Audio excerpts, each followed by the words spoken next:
Hello, this is Jane Miller. Welcome. I'm so glad that you're here. We're starting day one of our 3-day masterclass. And this is all about when you don't know what you want. I work with clients, with companies who are working to help their employees engage and reach crazy good goals.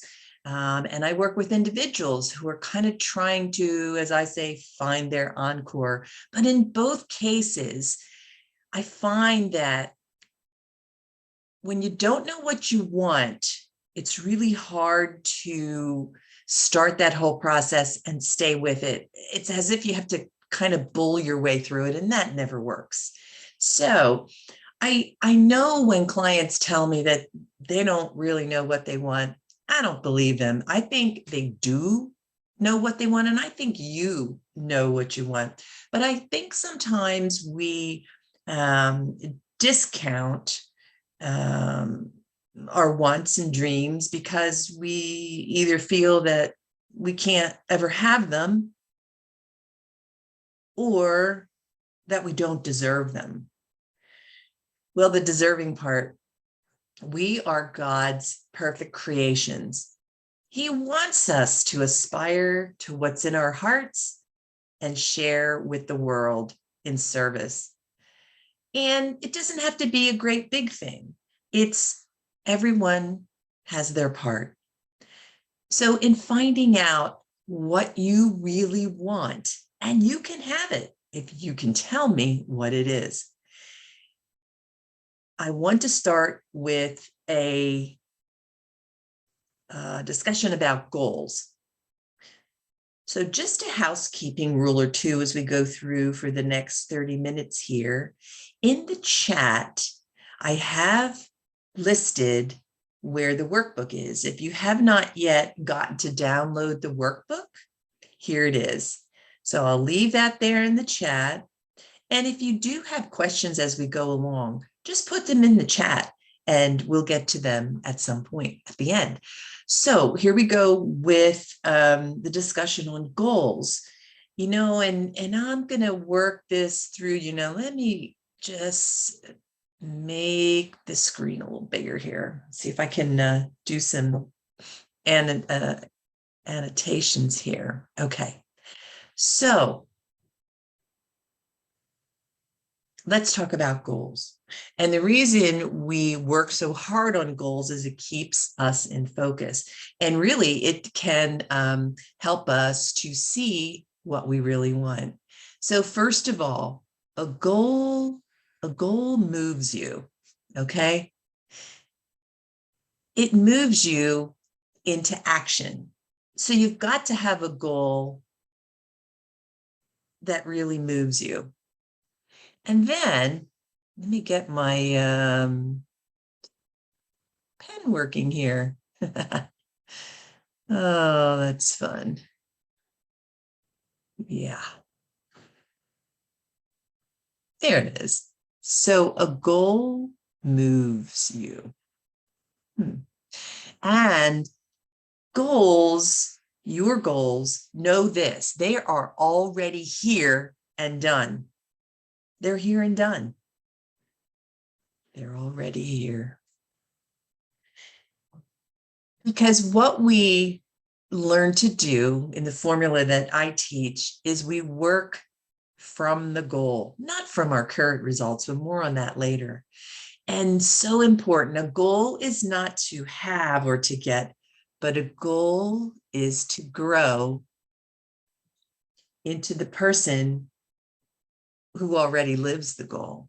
So work that backwards. If we're already living as if we have the goal already, we grow into the person who can manifest that. So we want to live like you already have the goal because you already do. And we're going to talk about this on day 3, but there's one move you can make that helps you live the goal. All right. Now, the next part is think about what the goal does for you. So if you have a money goal, for example, you're looking to create $10,000. It's not the $10,000 so much, but what does the $10,000 do for you? What does that do for you? How does it make you feel? Does it help you feel in control of your finances? Does the $10,000 help you feel closer to God in service because you're able to be generous? Is the $10,000 helping you to buy that beach home? And oh, how you're going to feel about that. I get a lot of questions about vision and purpose. And know this, when you reach your goals and you're setting your goals out and you reach them one by one, or sometimes a couple at a time, those lead to your vision, right? And when you're growing into this person and you're seeing your vision and you're meeting it, guess what? You uncover your purpose. So we don't start by trying to figure out our purpose, right? What we do is we work on what we want, put goals in place, take the action to get there, and we'll see our vision unfold. And all of a sudden, our purpose is revealed. Like my purpose being helping folks with the formula that can get them there. I'm your guide on the side. Okay, so let's move on. I want to talk about the one thing that is going to catapult you forward in this growth, and it is here, right? Ooh, I have to practice this a little more, don't I? It's okay. It's all good. Yes, let's erase all this, get that out of here. And by the way, there is a key on the website with all these in it as well. Okay, so here we go. Oops. It's fun. You all should try to do one of these and get some good practice on these Zooms. So here we go. The all-important thing that will catapult you is your attitude. Now, doctors have said with the right attitude, your health will improve. Your teachers in school said, if only you had the right attitude, your grades would improve. And the boss says, only your attitude would be better, you would get promoted and make raises and all sorts of things. So an attitude isn't something we bull our way into every day saying, I have to have a positive attitude. Got to keep the positive attitude. And if you listen to some of my mentors, Bob Proctor, Darren Hardy goes off especially about positive attitude. No, it's not bullying your way into a positive attitude. So let me show you here how we create the attitude that will help us. So first, thoughts. What are you thinking up here? And in our formula and our teachings, we get into this very heavily because did you know you can reject or accept any thought that comes your way? So when the news comes on and they're all woe and dismal, you can say, no, I don't think I'm going to think about that today. Or how about when your financial reports take a little dip? No, you'll say, that's interesting. So our thoughts, we're going to work a lot on our thoughts, and we can choose our thoughts because God has given us the gift of reason and imagination. And oh, I have a side note on imagination that I want to cover in a little bit here. But again, did you know that you can come up with your own thoughts, and the ones that come from the outside, you can accept or reject them? Our feelings are the second part of our attitude. And know this, when you accept a thought and you feel a certain way about it, it will be imprinted on the subconscious and in the subconscious. And guess what happens there? Your subconscious cannot accept or reject. The subconscious accepts everything that you pour down into it. So think about this. As you are thinking, creating thoughts, and giving feeling to them. Now, what do I mean giving feeling to? It's emotion. So if you're looking at your current results and you're feeling all whoa about them, the feeling's going to affect the next thing, your action, right?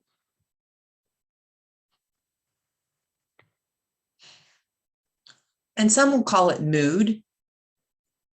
Mood may be just a name for what we're feeling. But look at this, and this is the important thing about attitude, because thoughts, feelings, and actions make up our attitude. It's all three, not just one. So when we're working on our goals, if you find you're not taking action, if you're not doing what you know will catapult you to your goal, why aren't you? Well, move up, check your feeling. Do you have a goal that moves you? Are you emotionally involved in a good way in what you're trying to accomplish? If you're not, better go back and check your thoughts, what you're thinking and what you've chosen to think about. Isn't that wonderful? So again, attitude is going to be so important as we move towards our goals and figuring out just what we want. All right. Here's something that's so important. When most goal programs, for example, will have you make out a plan, and so do we. Once we get to those goals that you want, and by the way, we only work on one or two at a time. And when we go into action, we're going to learn some ways to figure out what action to take. But what we don't do is create a whole big plan. We go step by step. As long as you do one thing a day, at the end of the month, you've done 30 things towards your goal. And that's what I want to show you here, that success is only 5% planning. That's all you need. That's all you need. Once you figure out what'll take you to your goal, you're done, man. That's the plan. The big part is the mindset that'll take you there. Your belief that you can do it. And don't worry, we'll teach you how to create faith and understanding that multiplies your belief. And then that all important attitude. What are you thinking? What are you feeling? What action are you taking? Mindset. I just love this. All righty. So now we're going to get into more of your wants. And let me get rid of this here. Okay. Here we go. And again, know that it all starts in your mind. Whatever you're thinking about, you are going to attract.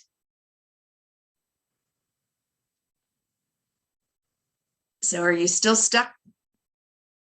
I was hoping by going through some of the very special information about goals, it would help you understand that you can have what you want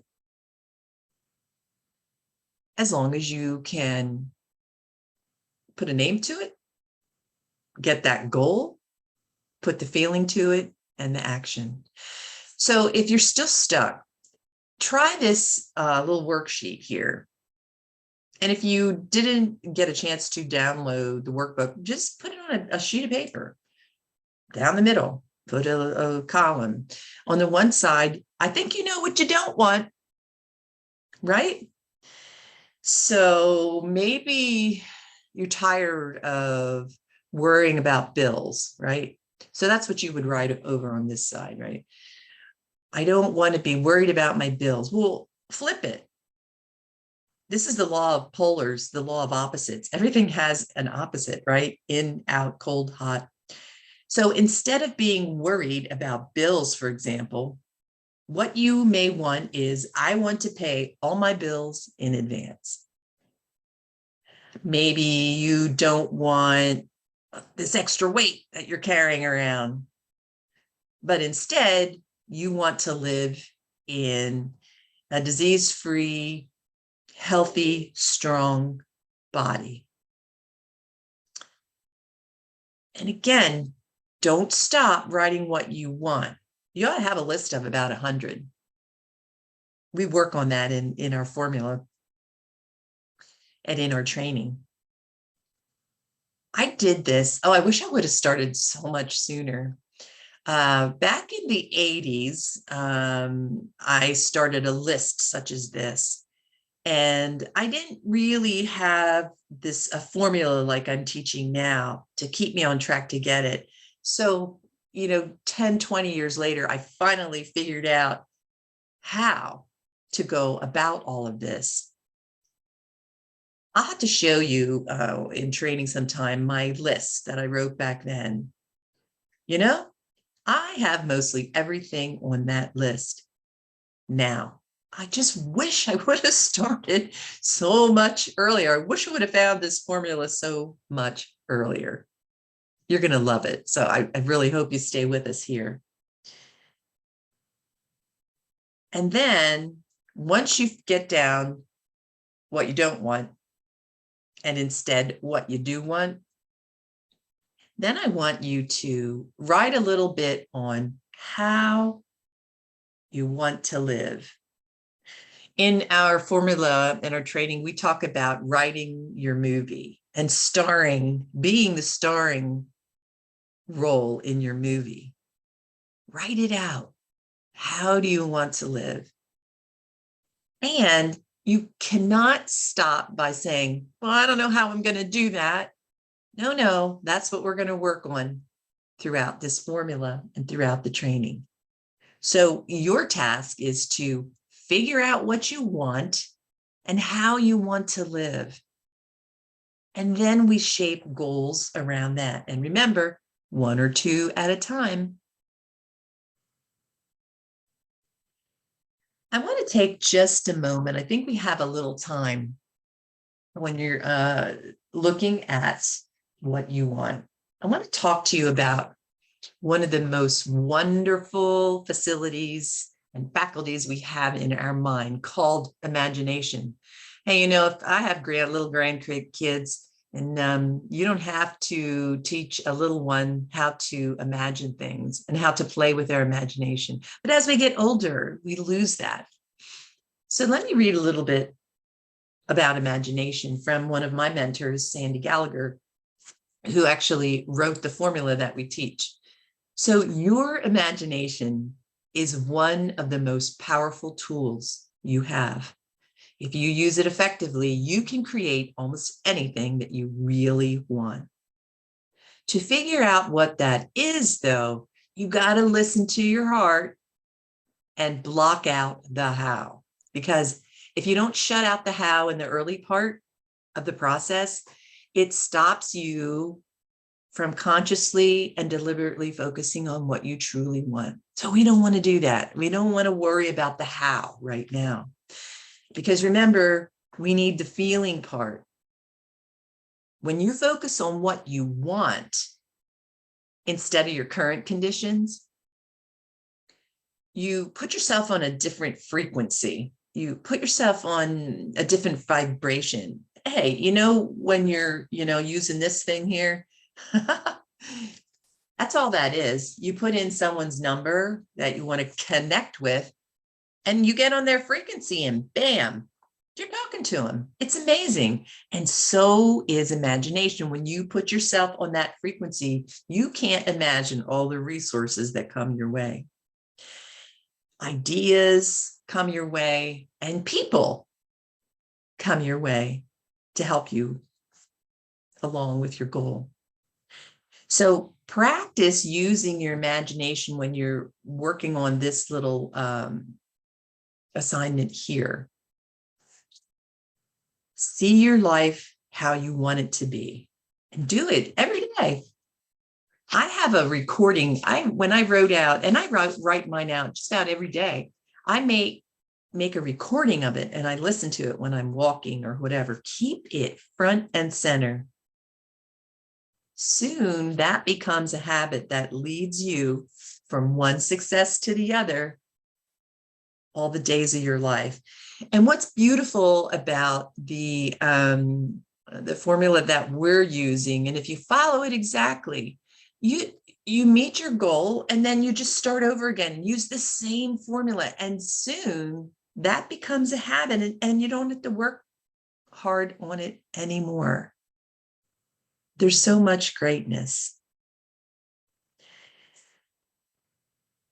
So a sneak peek into day 2. This is really going to catapult you. Once we figure out what we really want and our goals, then we're going to look at what's stopping you. You've wanted this over and over again. How many times have you written goals out? Well, we're going to uncover quite easily why this is happening, why we get stuck. So until then, again, download the workbook. It's over in the chat. Look around the website, get some good ideas there. And then watch this again. Watch this recording. I'm going to send it out so that you can start to repeat the attitude and repeat learning how to control your thoughts, put the feeling into it, figure out the action that you need to take. That'll get you to the correct attitude for your results. It's so great. So I'll look for you tomorrow on day 2, where we're going to crunch being stuck. All right, this is Jane Miller. Thank you so much for joining us today. Till next time, let's go find your encore.